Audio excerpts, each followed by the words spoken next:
تو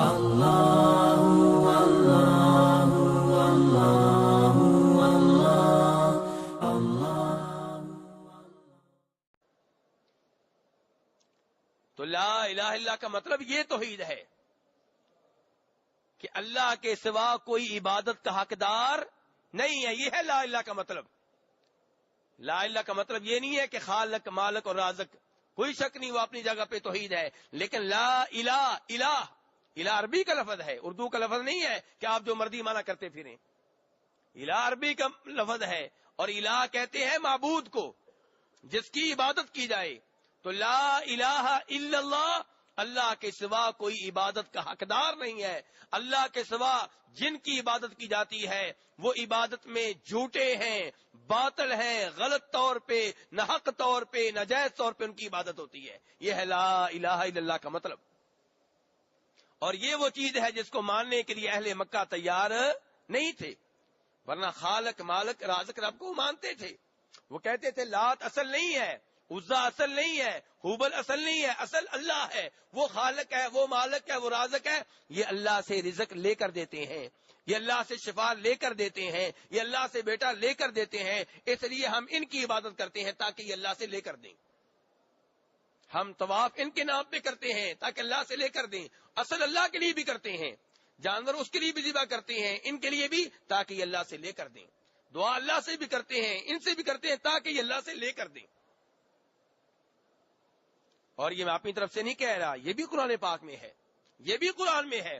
سورہ زمر آیت نمبر 2، والذین اتخذوا من دونہ اولیاء، وہ جنہوں نے اللہ کے سوا ولی پکڑ رکھے ہیں. والذین اتخذوا من دونہ اولیاء، اولیاء کا لفظ آپ سن رہے ہیں خود، کہ وہ لوگ جنہوں نے اللہ کے سوا ولی پکڑ رکھے ہیں. جب ان سے پوچھا جاتا ہے کہ ان کے لیے طواف کیوں کرتے ہو، ان کو کیوں پکارتے ہو، ان کے لیے نمازیں کیوں پڑھتے ہو، ان کو رکوع سجدہ کیوں کرتے ہو، کہتے ہیں ما نعبدہم الا لیقربونا الی اللہ زلفی. ان کی عبادت کرنے کا ایک ہی مقصد ہے، ان کو پکارنے کا ایک ہی مقصد ہے، ان سے سوال کرنے کا ایک ہی مقصد ہے تاکہ یہ ہمیں اللہ کے قریب کر دیں، تاکہ یہ ہمیں اللہ کے قریب کر دیں. وہ مانتے ہیں کہ یہ اصل نہیں ہے. اور فرمایا اللہ تبارک و تعالی سورہ یونس میں 11ویں سپارے میں، وَيَقُولُونَ هَؤُلَاءِ شُفَعَاؤُنَا عِندَ اللَّهِ، کہ جن کو یہ پکارتے ہیں اللہ کے سوا، جب ان کو پکارتے ہیں اور ان روکا جاتا ہے، کیا کہتے ہیں کہ یہ اللہ کے ہاں ہمارے سفارشی ہیں. تو اصل کون ہوا؟ ان کے نزدیک اصل کون ہوا؟ اللہ. کہتے ہیں یہ سفارشی ہیں. وہی نظام آج کل کے مسلمانوں نے قائم کر رکھا ہے. کہتے ہیں قبر والے اصل نہیں ہیں، یہ سفارشی ہیں، اللہ سے لے کر دیتے ہیں. ہم کب کہتے ہیں بیٹا دیتے ہیں؟ ہم تو کہتے ہیں اللہ سے لے کر دیتے ہیں. ہم کب کہتے ہیں شفا دیتے ہیں؟ اللہ سے شفا لے کر دیتے ہیں. اب کئی دوست سوچ رہے ہوں گے کہ کہاں کی ایتیں آپ کہاں پڑھ رہے ہیں، بتوں والی ایتیں آپ قبروں کے اوپر پڑھ رہے ہیں. یہ بھی بہت بڑا مسئلہ ہے ہمارا. شیطان نے ایسے ہی ہمیں شبہات میں، غلط فہمیوں میں ڈال رکھا ہے. میرے بھائی لات کیا تھا؟ لات بت جو تھا، وہ بت کیوں بنایا گیا تھا؟ وہ کس کی نشانی تھی، کس کی یادگار تھی؟ عبداللہ ابن عباس فرماتے ہیں، بخاری شریف کی حدیث ہے، کان رجلا، وہ ایک آدمی تھا. یہ لات کیا تھا؟ ایک آدمی تھا، اور حاجیوں کی خدمت کیا کرتا تھا، حاجیوں کو ستو پلایا کرتا تھا، حاجیوں میں پانی تقسیم کیا کرتا تھا. بہت نیک آدمی تھا. اور جب نیک آدمی فوت ہوتے ہیں، شرک تب شروع ہوتا ہے. شرک جو ہے، ابلیس کی عبادت کوئی نہیں کرتا. بہت کم ہوں گے جو اس غلط فہمی میں رہیں گے کہ ابلیس کی عبادت کی جائے. عبادت کن کی جاتی ہے؟ انبیاء کرام علیہم الصلوۃ والسلام کی، اچھے لوگوں کی، نیک لوگوں کی، صاحب مقام و مرتبہ لوگوں کی، اولیاء کرام کی، صالحین کی، شہداء کی. تو جب یہ فوت ہوا تو اس کے نام پہ ایک یادگار بنا لی گئی، اور یادگار کے پاس آ کے وہ لوگ اسے پکارتے اور کہتے کہ یہ اللہ سے لے کر دے گا. وہ جانتے تھے کہ پتھر ہے، لیکن جانتے تھے پتھر کے پیچھے ایک شخصیت ہے. اور یہی کچھ کیا نوح علیہ السلام کی قوم نے. نوح علیہ السلام کی قوم نے کیا کیا؟ ان کے جو 5 بزرگ تھے، 5 تن پاک جو ہیں، ان کے نام تو آپ کے قرآن پاک میں ہیں. کس صورت میں؟ سورہ نوح میں. وَقَالُوا لَا تَذَرُنَّ آلِهَتَكُمْ إِلَٰهَ وَلَا تَذَرُنَّ وَدًّا وَلَا سُوَاعَ وَلَا يَغُوثَ وَيَعُوقَ وَنَسْرًا. 5 تن پاک، 5 بزرگ ہیں. ان کی کیا حقیقت ہے؟ ان کے بارے میں لوگ سمجھتے ہیں کہ یہ بوتی تھے. جی نہیں، عبداللہ ابن عباس سے پوچھئے، بخاری شریف اٹھائیے، عبداللہ ابن عباس رضی اللہ عنہ آپ کو بتائیں گے کہ کیا تھے. وہ کہتے ہیں کہ نوح علیہ السلام کی قوم کے 5 بزرگ تھے، فوت ہو گئے. اب سمجھدار قسم کے لوگ، پروفیسر قسم کے لوگ اکٹھے ہوئے، کہنے لگے جناب بڑے یہ نیک لوگ تھے، ہمیں نماز روزے کا حکم دیتے تھے، نیکی کی راہ دکھاتے تھے، اب یہ فوت ہو گئے، اب ہمارا کیا بنے گا؟ اب ہمیں نیکی کی راہ کون بتائے گا؟ اب تو ہم گمراہ ہو جائیں گے. کیا کیا جائے جی؟ تجاویز آنے لگیں. ایک تجویز آئی کہ ایسا کرو کہ جہاں جہاں بیٹھ کے یہ اللہ کی عبادت کرتے تھے وہیں پہ ان کی یادگاریں قائم کر لو، وہیں پہ ان کی یادگاریں قائم کر لو. اب کیا ہوگا؟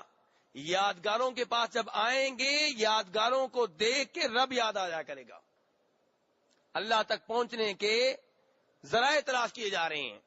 اللہ کی عبادت کے لیے نیک مقصد ہے، مقصد نیک ہے، لیکن طریقہ غلط ہے. تو کیا کہہ رہے ہیں کہ یہاں پہ یادگاریں قائم کریں گے، جب یادگاروں کو دیکھا کریں گے رب یاد آیا کرے گا اور اللہ کی عبادت کیا کریں گے. ایک نسل نے ایسے ہی کیا، دوسری نسل نے بھی ایسے ہی کیا. اس کے بعد کی نسلیں آئیں تو شیطان جو ہمارا دشمن ہے، جس نے ہمارے باپ آدم علیہ السلام کو بھی معاف نہیں کیا تھا، ورگلایا تھا کہ نہیں، جنت سے نکالا تھا کہ نہیں، دھوکہ دیا تھا کہ نہیں، تو وہی شیطان اب ان کے پاس پہنچ گیا. کہنے لگا تمہارے باپ دادا ادھر آ کے انہی سے مانگتے تھے، ان کے سامنے آ کے ان کے نام پہ جانور ذبح کرتے تھے، انہی کو رکوع سجدہ کیا کرتے تھے، انہی کے لیے نمازیں پڑھتے تھے. چنانچہ شرک شروع ہو گیا اور اس شرک نے ایسی جڑ پکڑی کہ نوح علیہ السلام جیسا عظیم پیغمبر 950 سال اپنی قوم کو اس شرک سے روکنے کی کوشش کرتا رہا، اور نتیجہ قرآن پاک نے یہ بتایا ہے کہ وَمَا آمَنَ مَعَهُ إِلَّا قَلِيلٌ، کہ ان کو پر ایمان لانے والے قلیل تھے، تھوڑے تھے. حتیٰ کہ سگا بیٹا بھی کافر تھا، بیگم بھی کافر تھی. کیا بیگم اور بیٹا اپنے والد سے تبلیغ نہیں سنتے تھے؟ لیکن شرک چیز ہی ایسی ہے، شرک جب جڑ پکڑ لے تو انسان کو روکنا مشکل ہو جاتا ہے. شرک سے آپ روکیں گے، لوگ کہتے ہیں لو جی ہمارے بزرگوں کی گستاخی کرتا ہے، یہ گستاخ ہے، پکڑ لو اس کو. قرآن پاک پڑھ لیں، سورہ صاد، جب نبی صلی اللہ علیہ وسلم نے توحید کی دعوت دی تو کیا کہا اہل مکہ نے؟ اجعل الآلہۃ الہ واحدہ ان ھذا لشیء عجاب. یہ بھی عجیب آدمی ہے، کہتا ہے سب معبودوں کو چھوڑ کے ایک ہی کو پکڑ لو، بڑی عجیب بات کرتا ہے. نہیں، انمشوا واصبروا علی آلہتکم، اپنے بزرگوں کو نہ چھوڑنا، مضبوطی سے پکڑ لو. یہ تمہارا رشتہ بزرگوں سے خراب کرنا چاہتا ہے، اس کی باتوں میں نہ آنا. سورہ صاد میں بھائی قرآن پاک پڑھ رہا ہوں، اور اس سے پچھلی سورت سورہ صافات. انہم کانوا، کہ جب ان سے کہا جاتا تھا اذا قیل لهم لا الہ الا اللہ، کہ لا الہ الا اللہ کہو، یستکبرون، انکار کر دیتے ہیں، تکبر کرتے ہیں، اعراض کرتے ہیں. اور کیا کہتے ہیں؟ وَيَقُولُونَ أَإِنَّا لَتَارِكُوا آلِهَتِنَا لِشَاعِرٍ مَجْنُونٍ، اس شاعر، اس پاگل کی وجہ سے ہم اپنے بزرگوں کو، اپنے معبودوں کو چھوڑ دیں؟ کیوں جی؟ آپ اندازہ کریں کہ شرک کتنا خطرناک مرض ہے. اچھے بڑے سمجھدار اس مرض میں گرفتار ہو جاتے ہیں. تو اس لیے میرے بھائی، وہ توحید جس میں انبیاء کرام علیہم الصلوۃ والسلام اور ان کی قوموں کے مابین جھگڑا تھا، وہ کون سی توحید تھی؟ توحید الوہیت. توحید عبادت کہ مانتے تھے خالق مالک رازق اللہ ہے، لیکن بزرگوں کی بھی عبادت کی جا سکتی ہے، انہیں پکارا جا سکتا ہے تاکہ یہ پہلے راضی ہوں گے، پھر یہ اللہ کو راضی کریں گے، پھر اللہ دے گا۔ سیڑھی ضروری ہے، کہتے تھے سیڑھی ضروری ہے، ان کے بغیر اللہ تک نہیں پہنچ سکتے۔ اور اللہ تعالیٰ نے کس توحید کے لیے بھیجا اپنے انبیاء کرام کو؟ سنیے قرآن پاک، وَلَقَدْ بَعَثْنَا فِي كُلِّ أُمَّةٍ رَسُولًا أَنِ اعْبُدُوا اللَّهَ وَاجْتَنِبُوا الطَّاغُوتَ۔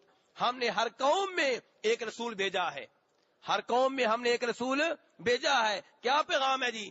کیا پیغام یہ ہے کہ اللہ کو خالق مان لو، رازق مان لو؟ نہیں، یہ تو لوگ پہلے سے مانتے ہیں۔ پیغام یہ ہے اعبدوا اللہ، اللہ کی عبادت کرو، بس اللہ کی عبادت کرو، ساتھ اوروں کی بھی ہو سکتی ہے، نہیں نہیں نہیں، اعبدوا اللہ، اللہ کی عبادت کرو، واجتنبوا الطاغوت، اور اللہ کے سوا جن کی عبادت کی جاتی ہے ان کی عبادت سے بچ جاؤ۔ تو توحید الوہیت کس چیز کا نام ہے؟ اللہ کی عبادت کرنی ہے اور اللہ کے سوا کسی اور کی عبادت نہیں کرنی، اس کا نام ہے توحید الوہیت۔